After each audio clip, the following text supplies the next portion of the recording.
नमस्कार दोस्तों, कैसे हैं आप सभी। आप सभी का स्वागत है आपके अपने यूट्यूब चैनल रिजल्ट बिंदु पर।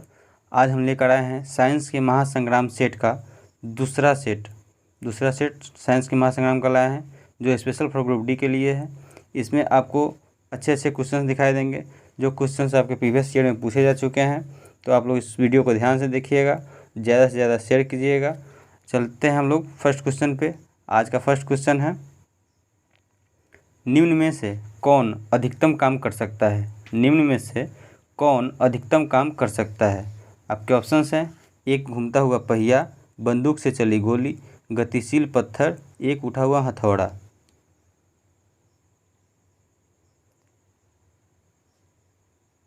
इसका सही आंसर बंदूक से चली हुई गोली हो जाएगी। देखिए, किसी भी वस्तु को कार्य करने के लिए बल और बल की दिशा में विस्थापन का होना जरूरी होता है। यहाँ आप विकल्प बी में देख रहे हैं बंदूक से चली हुई गोली। यहाँ पे आप देख रहे हैं तो इसमें न्यूटन्स का थर्ड लॉ काम कर रहा है, और यहाँ से बंदूक से जो गोली चलेगी उसमें ज़्यादा से ज़्यादा विस्थापन होगा।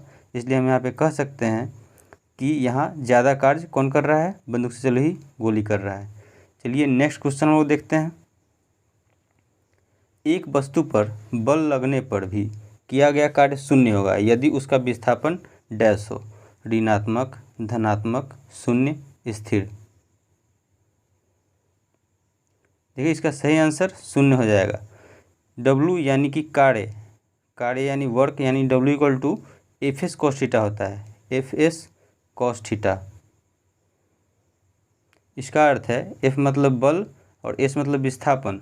तो विस्थापन जब अगर जीरो होगा तो कार्य अपने आप जीरो हो जाएगा। अतः हम यहाँ कह सकते हैं कि विस्थापन जीरो होने पर कार्य जो होगा शून्य होगा।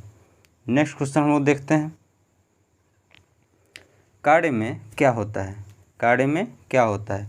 दिशा और परिमाण दोनों होता है। दिशा नहीं होती, केवल परिमाण होता है। दिशा और परिमाण दोनों नहीं होता, केवल दिशा होती है। इसका सही आंसर विकल्प बी हो जाएगा, यानी ऑप्शन बी हो जाएगा। इसमें कार्य में दिशा नहीं होती, केवल परिमाण होता है, केवल परिमाण होता है। नेक्स्ट क्वेश्चन देखते हैं। कार्य करने की क्षमता को क्या कहते हैं। कार्य करने की क्षमता को क्या कहते हैं। शक्ति, दाब, ऊर्जा, बल। इसका सही आंसर हो जाएगा ऊर्जा। कार्य करने की क्षमता को ऊर्जा कहते हैं, और कार्य करने की दर को शक्ति कहते हैं। P यानी power, P equal to W/T होता है। W/T होता है, यानी power equal to work upon time होता है। नेक्स्ट क्वेश्चन हम लोग देखते हैं। निम्न में से किस में कणों की गतिज ऊर्जा अधिक होती है। निम्न में से किस में कणों की गतिज ऊर्जा अधिक होती है। आपके ऑप्शंस हैं, ठोस, द्रव, गैस, द्रव और ठोस।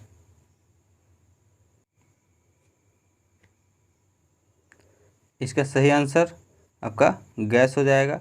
देखिए, गैस में कणों की गतिज ऊर्जा अधिकतम होती है।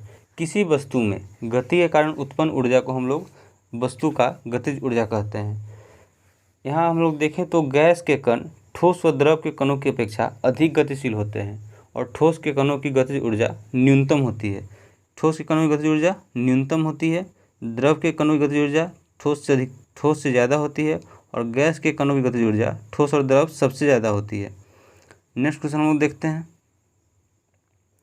किसी वस्तु की स्थितिज ऊर्जा में वृद्धि होती है। कब वृद्धि होती है।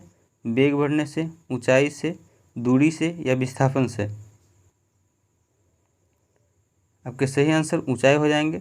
देखिए, स्थितिज ऊर्जा में वृद्धि ऊंचाई की वृद्धि से होती है।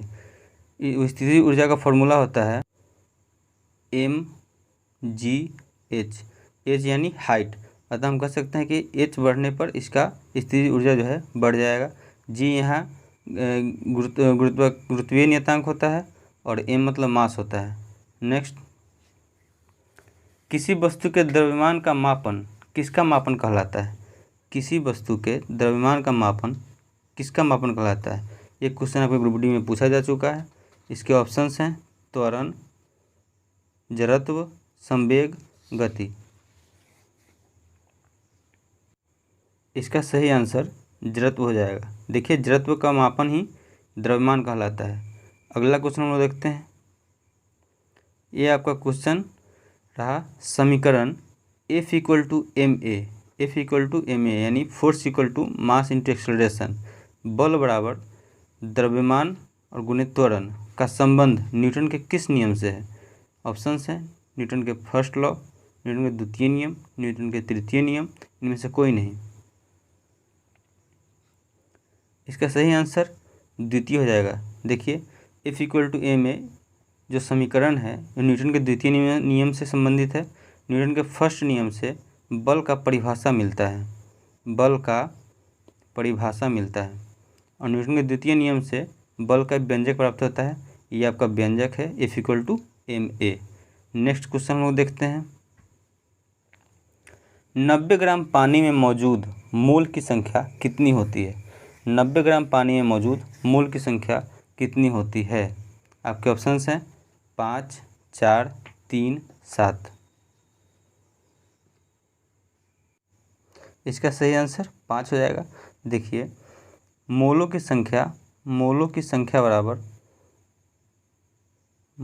संख्या बराबर होता है ग्राम में भार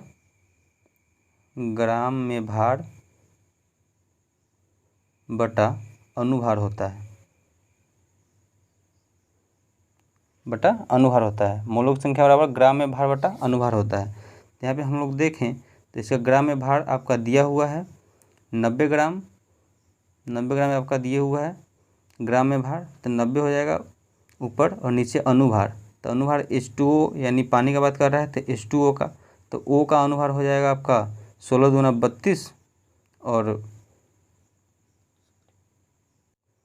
सॉरी यहाँ पे एक ही ऑक्सीजन है तथा इसका 16 हो जाएगा, और इसका हाइड्रोजन का 2, यानी 16 + 2 18 हो जाएगा। 18 से हम भाग दे देंगे, 18 × 5 = 90, यानी 90 ग्राम पानी में मौजूद मोलों की संख्या आपका कितना हो जाएगा? ये आपका 5 हो जाएगा। नेक्स्ट क्वेश्चन वो देखते हैं। किसी परमाणु के कक्ष में आयोजित किए जा सकने वाली इलेक्ट्रॉन की अधिकतम संख्या को किस सूत्र द्वारा दर्शाया जाता है? आपके ऑप्शंस हैं 2n², 2n, 6n, 8n।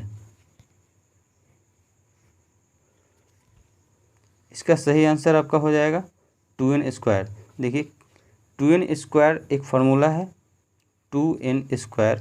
इसके द्वारा किसी परमाणु के कक्षा में समायोजित की जा सकने वाली इलेक्ट्रॉनों की अधिकतम संख्या को प्राप्त किया जा सकता है इस सूत्र के द्वारा। नेक्स्ट क्वेश्चन देखते हैं हम लोग। नेक्स्ट क्वेश्चन कह रहा है कि तीसरी कक्षा को किस सेल के रूप में लिखा जा सकता है? तीसरी कक्षा को तो देखिए फर्स्ट कक्षा को हम लिखते हैं K से, सेकेंड को हम लिखते हैं L से, थर्ड को लिख सकते हैं M से, और चौथे को लिख सकते हैं N से। अतः हमको यहाँ पे कहा जा सकता है, यहाँ आपसे पूछ रहा है कि तीसरी कक्षा के बारे में बताना है, तो तीसरी कक्षा आपका M हो जाएगा। यहाँ पे आपका सही आंसर M हो जाएगा। नेक्स्ट क्वेश्चन हम लोग देखते हैं। एक तत्व का इलेक्ट्रॉनिक विन्यास 2, 8 और 7 है तो उसकी संयोजकता कितनी होगी? एक तत्व का इलेक्ट्रॉनिक विन्यास 2, 8 और 7 है तो इसकी संयोजकता कितनी होगी? आपके ऑप्शंस हैं 2, 1, 4, 6। इसका सही आंसर 1 हो जाएगा। किसी एक तत्व का दिया हुआ है, इसका इलेक्ट्रॉनिक विन्यास 2, 8 और 7 दिया है तो इसकी संयोजकता कितनी होगी? 1 होगी। देखिए किसी भी तत्व का परमाणु अपनी अंतिम कक्षा में 8 इलेक्ट्रॉन पूरा करने के लिए जितने इलेक्ट्रॉन को त्यागता है या ग्रहण करता है, या जितने इलेक्ट्रॉन साझा करता है, उससे उस तत्व का संयोजकता हम लोग कहते हैं। तो यहाँ पे आपका दिया गया है 2, 8 और 7 है, तो इसके बाह्य कोश को पूर्ण करने के लिए 1 इलेक्ट्रॉन की आवश्यकता है, यानी बाह्य कोश में 8 होना चाहिए, जिसमें अभी यहाँ पे 7 ही हैं। इसका मतलब 1 और चाहिए इसको, तो इसको हम लोग जो 1 है जो है इसको हम लोग संयोजकता कहते हैं। नेक्स्ट देखते हैं हम लोग। किसी परमाणु की बाहरी कक्षा में इलेक्ट्रॉनों की संख्या पूर्ण होती है तो उसकी संयोजकता कितनी होती है? देखिए हम लोग जानते हैं कि किसी भी परमाणु के बाहरी कक्षा में अधिकतम 8 आ सकते हैं, और 8 है यदि एक पूर्ण है तो उसकी संयोजकता कितनी होगी? तो उसको तो ना चाहिए, ना वो किसी को देगा, ना वो किसी से लेगा, अर्थात इसका हम लोग कह सकते हैं कि संयोजकता जो होगा ये 0 होगी। नेक्स्ट क्वेश्चन हम लोग देखते हैं। निम्न में से कौन से किसी धातु का इलेक्ट्रॉनिक विन्यास नहीं है? निम्न में से कौन से किसी धातु का इलेक्ट्रॉनिक विन्यास नहीं है? आपके ऑप्शन है 2, 8, 3, 2, 8, 1, 2, 6 और 2, 3। देखिए किसी भी धातु के इलेक्ट्रॉनिक विन्यास में अंतिम कक्षा में 1 या 2 या 3 जो इलेक्ट्रॉन हैं वही रह सकते हैं, उससे ज़्यादा अगर हैं तो फिर वो धातु नहीं है। तो यहाँ पे हम लोग कह सकते हैं कि यहाँ पे देख रहे हैं कि यहाँ पे अंतिम कक्षा में 3 है, यहाँ पे अंतिम कक्षा में 1 है, यहाँ पे अंतिम कक्षा में फिर 3 है, लेकिन यहाँ पे अंतिम कक्षा में 6 है, अतः हम कह सकते हैं कि ये धातु का इलेक्ट्रॉनिक विन्यास नहीं है। नेक्स्ट क्वेश्चन हम लोग देखते हैं। डैश की संख्या परमाणु के द्रव्यमान संख्या और क्रमांक संख्या के अंतर के बराबर होता है। डैश की संख्या परमाणु के द्रव्यमान संख्या और क्रमांक संख्या के अंतर के बराबर होता है। आपके ऑप्शन है इलेक्ट्रॉन, प्रोटॉन, न्यूट्रॉन, इलेक्ट्रॉन और प्रोटॉन। इसका सही आंसर आपका न्यूट्रॉन हो जाएगा। न्यूट्रॉन की संख्या जो होता है परमाणु के द्रव्यमान संख्या और क्रमांक संख्या के अंतर के बराबर होता है। देखिए, किसी भी परमाणु के द्रव्यमान संख्या हम लोग निकालते हैं तो किसी भी परमाणु के नाभिक में प्रोटॉन और न्यूट्रॉन होता है, तो प्रोटॉन और न्यूट्रॉन के योग को जो हम लोग परमाणु का द्रव्यमान कहते हैं, और प्रोटॉन जितनी हो उस प्रोटॉन की संख्या को हम लोग क्रमांक संख्या कहते हैं। तो हम यहाँ पे कह सकते हैं कि P+N यानी ये द्रव्यमान हो गया। अब माइनस P निकल करेंगे अगर तो यहाँ पे N निकल जाएगा, अर्थात न्यूट्रॉन निकल जाएगा। नेक्स्ट क्वेश्चन हम लोग देखते हैं। मछलियों के हृदय में कितने कक्ष होते हैं? आपके ऑप्शन हैं 3, 2, 4 और 1।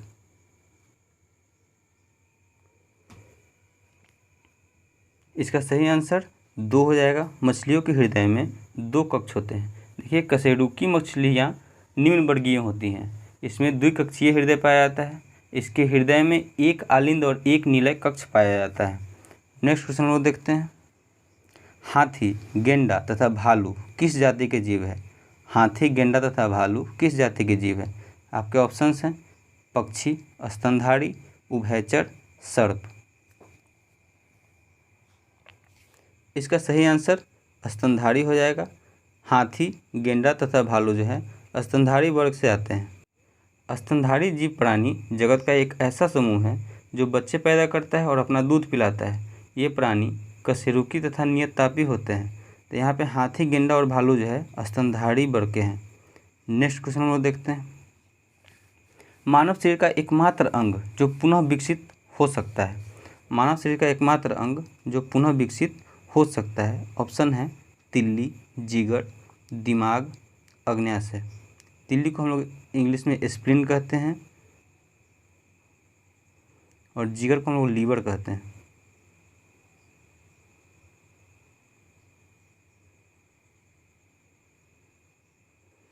तो यहाँ पे आपका सही आंसर जिगर यानी लीवर हो जाएगा। लीवर जो है, लीवर ये एकमात्र ऐसा अंग है शरीर में जो पुनः विकसित हो सकता है। इसमें कोई भी दिक्कत होता है तो पुनः विकसित होकर अपने सही ढंग पर आ जाता है। नेक्स्ट हम लोग देखते हैं। मानव रक्त का pH मान लगभग कितना होता है? ऑप्शन है 8.1, 7.4, 6.7, 7.9। देखिए, मानव रक्त का pH मान 7.4 होता है। pH का फुल फॉर्म होता है पावर ऑफ हाइड्रोजन। शरीर में हाइड्रोजन आयन की सांद्रता को कहा जाता है। नेक्स्ट हम लोग देखते हैं। कौन सी ग्रंथि केवल यौवन तक सक्रिय रहती है? आपके ऑप्शन है पीनियल ग्रंथि, थाइमस ग्रंथि, पिट्यूटरी ग्रंथि, अधसचेतक। इसका सही आंसर हो जाएगा आपका थाइमस। यानी थाइमस जो है, थाइमस ग्रंथि केवल यौवन तक ही सक्रिय रहती है। थाइमस ग्रंथि दोनों फेफड़ों के बीच पसलियों के पीछे स्थित हो रहती है। यौवन प्रारंभ होते होते यह सिकुड़ने लगता है और बाद में ये जो है त्वचा का रूप ले लेती है। थाइमस ग्रंथि जो है आपका, ये बाद में त्वचा का रूप ले लेती है। अतः हम यहाँ कह सकते हैं कि थाइमस ग्रंथि जो होती है यौवन तक ही सक्रिय रहती है। अगर आपको वीडियो अच्छा लगे तो लाइक करें, शेयर करें, सब्सक्राइब करें और अपने दोस्तों से शेयर ज़रूर कर दें। धन्यवाद।